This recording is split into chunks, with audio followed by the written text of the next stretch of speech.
নমস্কার। অশোক মিত্র সাহেবের লেখা আপিলা চাপিলা থেকে আমরা পর্যায়ক্রমে পড়ে চলেছিলাম এবং তারপর একটি অপরিহার্য কারণে, অনিবার্য কারণে আমাদের আপিলা চাপিলা পাঠ বন্ধ হয়ে গিয়েছিল। সেই 16তম পর্বের বাকি অংশটুকু, প্রথম অংশটুকু আমরা পড়েছিলাম, বাকি অংশটুকু থেকে আজকে আমরা আবার আপিলা চাপিলার পরবর্তী অংশ পড়বার ইচ্ছে নিয়ে পড়া শুরু করছি। জানি না এর মধ্যে আবার কোনো বাধার বিঘ্ন হবে কিনা।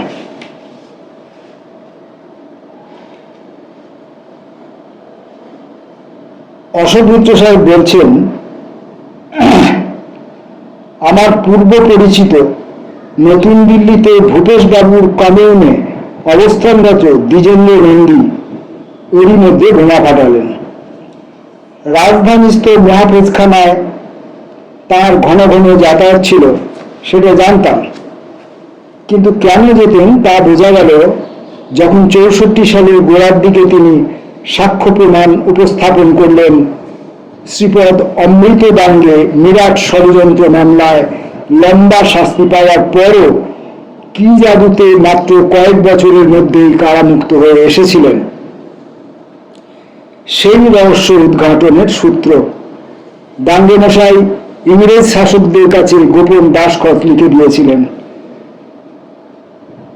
দ্বিজেনবাবুর সেরকম দাবি। চারদিকে হয়েই দাঙ্গে তখনও ভারতের কমিউনিস্ট পার্টির চেয়ারম্যান, পার্টির জাতীয় পরিষদের বৈঠকে প্রচন্ড হট্টগোল। আদর্শগত কৌশলগত পার্থক্য, পরিষদের প্রায় 1/3 সদস্য সংখ্যাধিক্যের মর্জি না মেনে বেরিয়ে এলেন। সরকারিভাবে কমিউনিস্ট পার্টি এপ্রিল মাসে দুভাগ হয়ে গেল। আমার পিতৃদেব তখন মৃত্যুশয্যায়। এই ভাঙনের খবরে সম্পূর্ণ বাইরে মানুষ হয়েও তিনি বাড়তি মনস্তাবে ভুগছিলেন। শ্বাসকষ্ট, প্রায় নারী নিস্তেজ হয়ে যাচ্ছে। তবু এরই মধ্যে আমার দিকে কাতর নয়নে চেয়ে অস্ফুটে বললেন, দেশে কমিউনিজম আসা 25 বছর পিছিয়ে গেল। ভদ্রলোক ঠিক না বেঠিক বলেছিলেন তা আজও নির্ণয় করতে পারিনি। সংসার ভাগ হলে গৃহশত্রুতা চরমে ওঠে। কমিউনিস্ট পার্টির ক্ষেত্রে তাই হলো। প্রথম 2 বছর মনে হয়েছিল হয়তো দুদিকেই পাল্লা সমান, কিন্তু বিহার, অন্ধ্রপ্রদেশ বাদ দিয়ে অন্য সর্বত্র বামপন্থী কমিউনিস্টরা, যারা ভারতীয় কমিউনিস্ট পার্টি মার্ক্সবাদী নামে পরিচিতি পেলেন, অতি দ্রুত সমর্থক সংখ্যা বাড়াতে সফল হলেন। তারা আলাদা পার্টি কংগ্রেস আয়োজনের উদ্যোগ গ্রহণ করলেন। প্রথমে অন্ধ্রপ্রদেশের তেনালি শহরে ছোট একটি বৈঠক স্টেট নেতাদের নিয়ে, তারপর নভেম্বরের প্রথম সপ্তাহে কলকাতায় কংগ্রেস দক্ষিণ কলকাতার ত্যাগরাজ হলে। দিল্লি এবং পশ্চিমবাংলার কংগ্রেস সরকার গোড়া থেকে বুঝতে পারছিলেন কারা শত্রু কারা মিত্র। পার্টি কংগ্রেসের প্রাক্কালে তারা আঘাত হানলেন। প্রথম সারির নেতাদের বিনা বিচারে আটক করা হলো।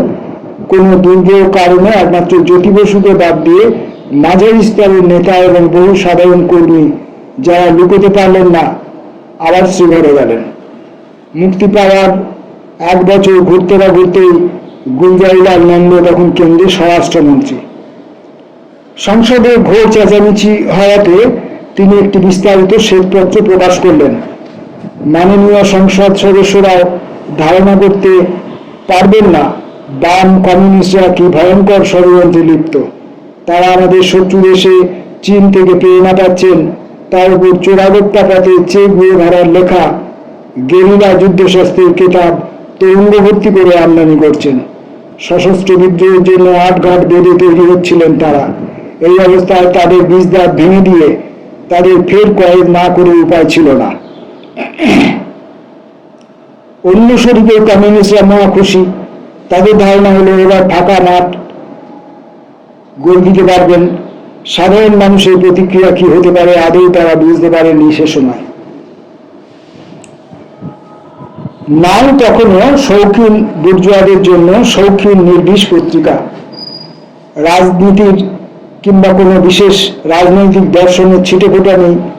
ঝাঁকে ঝাঁকে সিপিআইএম নেতাদের গ্রেপ্তার হওয়ার সপ্তাহে আমি ম্যানেজমেন্ট ইনস্টিটিউটের দপ্তরে বসে এক দুপুরবেলা ইফতাকার গ্রেপ্তারের তীব্র প্রতিবাদ জানিয়ে সরকারকে প্রচণ্ড গালাগাল দিয়ে এক প্রবন্ধ রচনা করলাম।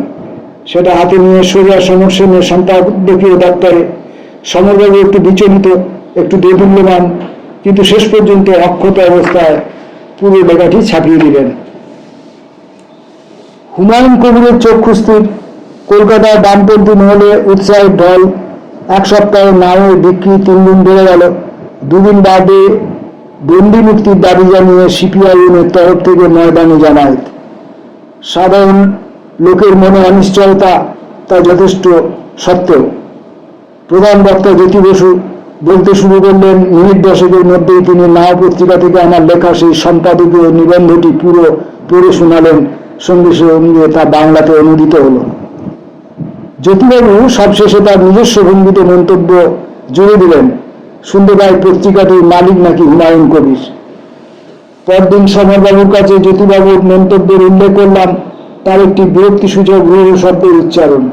হয়তো সমরবাবু আশঙ্কা করেছিলেন তেমন বেশি মাতামাতি কানাকানি হলে হুমায়ুন কবির অচিরেই রাশ টানবেন।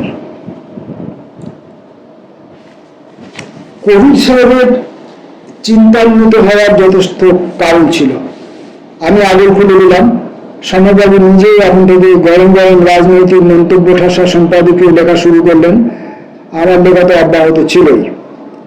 কিছুদিনের মধ্যেই প্রতি সপ্তাহে একটি করে কলকাতা ডায়েরিও লিখতে শুরু করলাম, নিজের নামের ইংরেজি আদ্যক্ষরে এন ব্যবহার করে।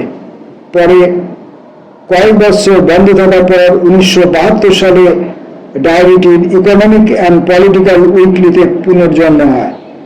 তার আয়ু এখনো ঠিক ফুরিয়ে যায়নি, তবে আমার সন্দেহ মুহুমের বুড়ো ঘোড়াদের মতো এখনো তার হাল।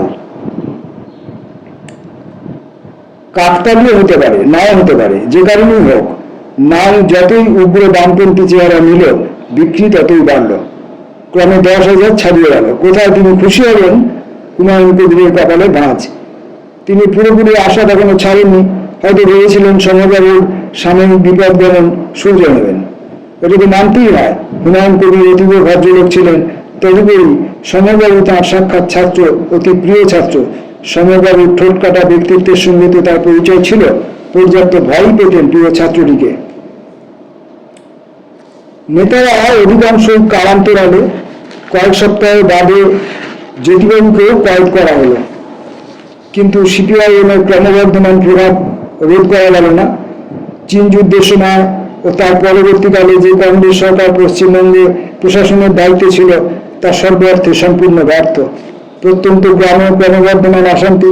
কলকাতা শহরতলি, মফস্বলে, গ্রামে শহরে অবন্তি মিছিলের ঠাসা সমারোহ, সাধারণ মানুষের প্রতিবাদী ঝোঁক, উঁচু মাত্রায় উঠে যাওয়া। এমনটা না হলেই প্রকৃতি বিরুদ্ধে হতো। নিত্য প্রয়োজনীয় জিনিসপত্রের দাম নিত্য বাড়ছে, খাদ্য সরবরাহে রাষ্ট্রীয় ব্যবস্থার ঘাটতি, গ্রামে জোরদার পুলিশের যৌথ বিক্রম। এই পটভূমিকাতে অথচ কেউ কেউ বলবেন অবধারিত কমিউনিস্টদের অন্তর্দ্বন্দ্ব। এক পক্ষে কুশ্চের প্রতিদ্বন্দ্বী তুলে স্ট্যালিন নিন্দা, অন্য পক্ষে কিন্তু স্ট্যালিন বন্দনা অব্যাহত। আদর্শ বৈষম্যের সঙ্গে সঙ্গে ব্যক্তিগত সংঘাতের সংযোজন। বামপন্থীরা স্ট্যালিনের এতটুকু অসম্মান হতে দেবেন না, দক্ষিণপন্থীরা উগ্র স্ট্যালিন বিরোধী। একমাত্র ব্যতিক্রম হীরেন্দ্রনাথ মুখোপাধ্যায়, তিনি বরাবর দক্ষিণপন্থীদের সঙ্গে আছেন, কিন্তু সেই সঙ্গে স্ট্যালিন ভক্তিতে অবিচল। ওই বাজারে বামপন্থী কমিউনিস্টরা যেহেতু চীনের সঙ্গে সীমান্ত সংঘর্ষ আলাপ আলোচনা মিটিয়ে আনতে আগ্রহবান, সরকারের পড়ুয়া খবরকারীদের মতে তারা আসলে দেশদ্রোহী। সম্ভবত 65 সালের এক বসন্ত সন্ধ্যা সুভাষ মুখোপাধ্যায়ের বাড়িতে সংবাদপত্র জড়িত এক কেষ্ট বিট্টুর সঙ্গে আলাপ হলো। ভালোই লাগলো আলাপ করে। কদিন বাদে অরুণ কুমার সরকারের সঙ্গে দেখা। উক্ত ভদ্রলোক অরুণকে বলেছেন, তোমার বন্ধু অশোক মিত্রের সঙ্গে পরিচয় হলো, এমনিতে তো ভদ্রই ঠেকলো, তবে দেশদ্রোহী কেন?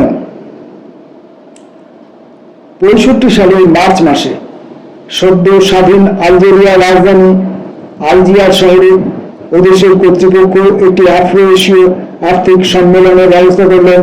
অনেকটা সেই 48 সালে কলকাতায় অনুষ্ঠিত দক্ষিণ পূর্ব এশিয়া যুব সম্মেলনের ধাঁচে সারা পৃথিবীর কমিউনিস্ট ও কমিউনিস্ট ভাবাপন্নদের মিলন উৎসব। ঘোষিত উদ্দেশ্য আলজেরিয়ার যুদ্ধবিজয়কে, স্বাধীনতা লাভকে বন্দনা জানানো।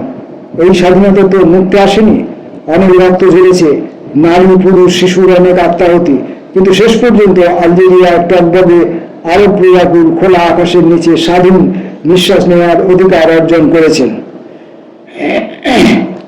উপনিবেশ বিলাসী ফরাসি বাসিন্দারা কেউ কেউ ফ্রান্সে প্রত্যাগমন করেছেন, কারো কারো মরক্কো বা ট্যাঞ্জিয়ার্সে প্রস্থান, অনেকে পালিয়ে গিয়েছেন সুন্দরবন গ্রামে। এখন নব অরুণোদয়ের জয় ঘোষণা, সেই উদ্দেশ্যেই সম্মেলনের উদ্যোগ। পৃথিবীব্যাপী উপনিবেশ বিরোধী বিপ্লবী সংগ্রামের দুন্দুবির সূচনা। এই সম্মেলনে ভারতীয় প্রতিনিধি যে 6 জন গিয়েছিলাম, তাদের দলপতি আমার শিক্ষক অমিয় দাশগুপ্ত মহাশয়। বাকি 5 জন প্রত্যেকেই কমিউনিস্ট পার্টির সঙ্গে যুক্ত অথবা পার্টির কাছাকাছি।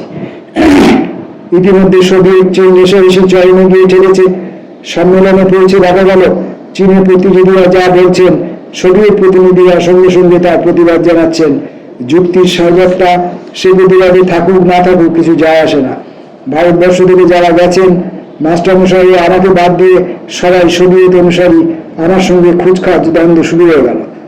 তবে এই সমস্ত বিসংবাদ ছাপিয়ে আমাদের চেতনা জুড়ে নবলব্ধ স্বাধীনতা নিয়ে আলজেরীয়দের উল্লাসের উন্মাদনা, বিদেশি অতিথিদের প্রতি তাদের চুঁয়ে পড়া সম্প্রীতি। অর্থনৈতিক সম্মেলন নয়, যেন আমরা এক মহোৎসবে যোগ দিয়েছি। মেয়ে পুরুষ সবাই আনন্দ, আশ্চর্য সুন্দর। কিছু কিছু মহিলা তখনও বোরখার আড়ালে। কিছু স্বাধীন দেশ তারাই জানেন এখন থেকে মুক্তির নিঃশ্বাসে তাদের সমান অধিকার।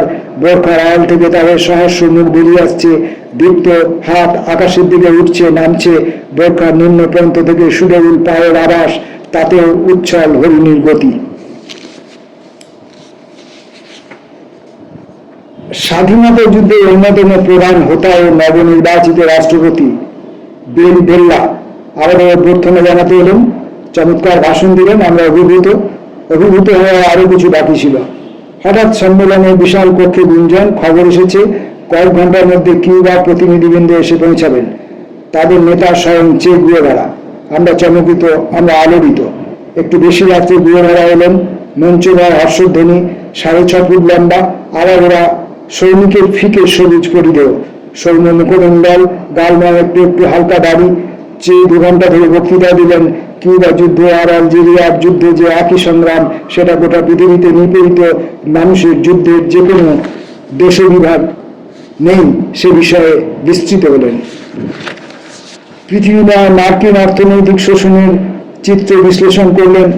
সভাকক্ষময় ঘন ঘন উচ্ছ্বাস মঞ্জিত করধ্বনি, ঘন ঘন লাল সেলামের বজ্রমুষ্টি উত্তোলন। গুয়েভারার ভাষণ শেষ।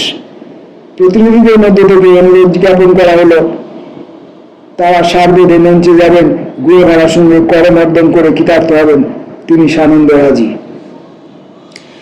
আমার যখন পালা এলো, আমার মাথা তার ঘাড়েরও নিচে, অর্থাৎ অমিত শক্তিশালী তিনি আমাকে 2 হাতে শূন্য ছুঁড়ে সঙ্গে সঙ্গে ধরে ফেলে আলিঙ্গনবদ্ধ করলেন।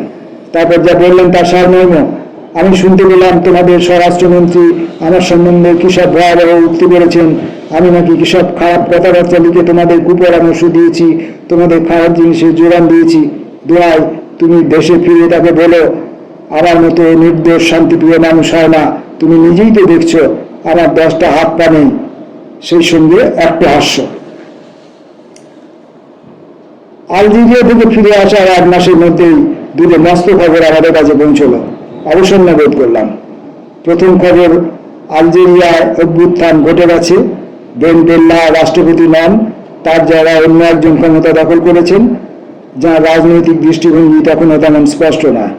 অন্য যে সমাচার সারা পৃথিবীকে যুগপৎ বিভ্রান্ত মোহিত করল, চে গুয়েভারা আর কিউবাতে নেই।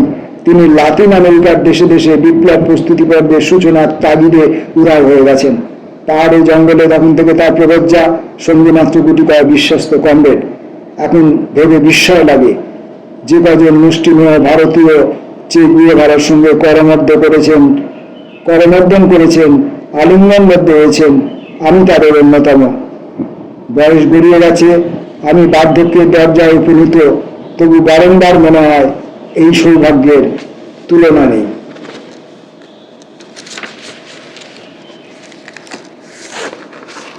এই বামপন্থী আন্দোলনের প্রতি এই শ্রদ্ধা, এই সম্মান এখন আবার বিলীন হয়ে যাবার মুখে। এখন চরমতম দক্ষিণ পণ্ডিতের রাজ চলছে প্রায় সম্পূর্ণ গোটা পৃথিবী জুড়ে। একই সঙ্গে সন্ত্রাসবাদ, বিচ্ছিন্নতাবাদ, সাম্প্রদায়িকতাবাদ, এই সমস্ত শক্তির উত্থান এবং প্রচার চলছে। নমস্কার।